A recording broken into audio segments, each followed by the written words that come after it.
So there you have it, 2-0, but it could have been worse. So, welcome to the match review of Real Madrid 2, Chelsea 0.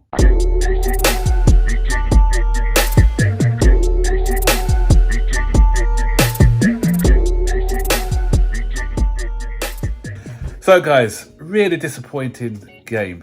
And the reason I'm disappointed by this game today is because this Madrid were there for the taking. They weren't great today. I don't think they were great. They didn't have to do enough to beat us. That's the thing. They weren't playing. They didn't even have to get out of second gear to beat us today. They were average. They were.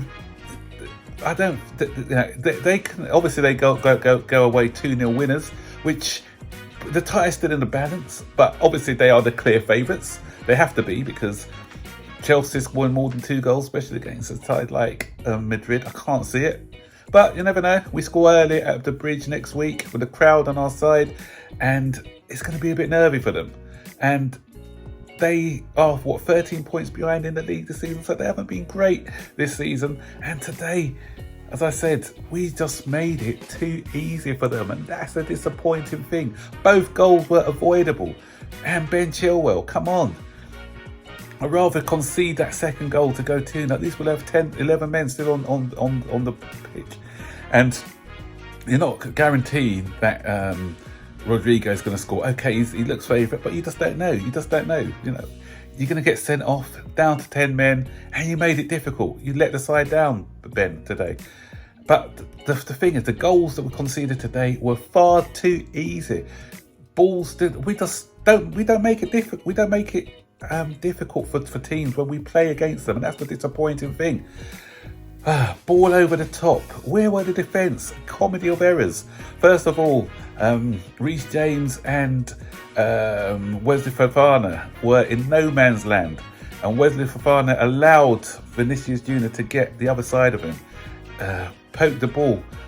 And I'm saying, and before, I know my friend Stav's going to have a go at me because I'm going to be highlighting Kepa once again, but I'm not saying that it was a mistake. So before you get on at me, Stav, and anyone else who's like Kepa apologists in this chat, it was an okay save, but what we saw down the other end 2 minutes later is what you get from a world-class keeper. I'm not saying Kepa's not a good keeper, by the way. I'm saying that we can, if we want to be the best, you need a world-class keeper at the helm. Liverpool, once they got Alisson, they elevated. Edison, I wouldn't call him a world-class, but he's good at what he does. He comes out, he anticipates things, and he plays to the way that Manchester City need to play. And this guy who obviously didn't sign a contract for us, that's why we called him like that, the snake. He showed what world-class keeper can do. They had no rights to save that shot from Sterling. The ball's going behind him. Strong hand as well. And he didn't push it back out into Sterling's path. He pushed it away. And so I think a stronger hand by Kepa in that situation to stop Benzema from getting that easy tap-in. But the shot wasn't it with a lot of venom. It's a poke. Okay, full stretch, but I still think that a world-class keeper, like your best keepers, your Alissons, your Courtois, probably deal with that a little bit better. That's all I'm saying. That's my opinion. Okay, right. And even the second goal as well, again, could have been avoided. Again, I said I'm not entirely blaming Kepa because the ball gone through the legs of Fofana. Fofana could have done better to stop it from coming in. That wasn't hit with a lot of venom neither. And I'll give Kepa the benefit of the doubt on that one. But again, does Courtois save that one? Probably. But as I said, I'm not blaming him for that particular one. But it was a soft goal collectively from conceding from a corner. And if the goals were well worked, I'll say, yeah, I'm okay with that. But these goals didn't have to be well worked. They didn't have to do anything to score those goals. And that's the disappointing thing. And the other thing is, we started well. We had a good setup at the beginning. We set up to play on the counter, and it nearly worked a treat in the first few minutes. Ball through to João Felix, but that slight lack of pace from him. And again, with João Felix, he always flatters to deceive. Every time he has a shot, it's either at the goalkeeper or straight at a defender. Okay, he does some good things at times, but no end product there. There's no zero end product, and it can't be always that all the time he shoots. He can't be unlucky. It's just that he doesn't know how to find the corner of the net. Look at the shot by Asenio. Okay, it wasn't a powerful shot, but what he did do, he's directed that shot to the far corner, so he's made it difficult for our goalkeeper to save that.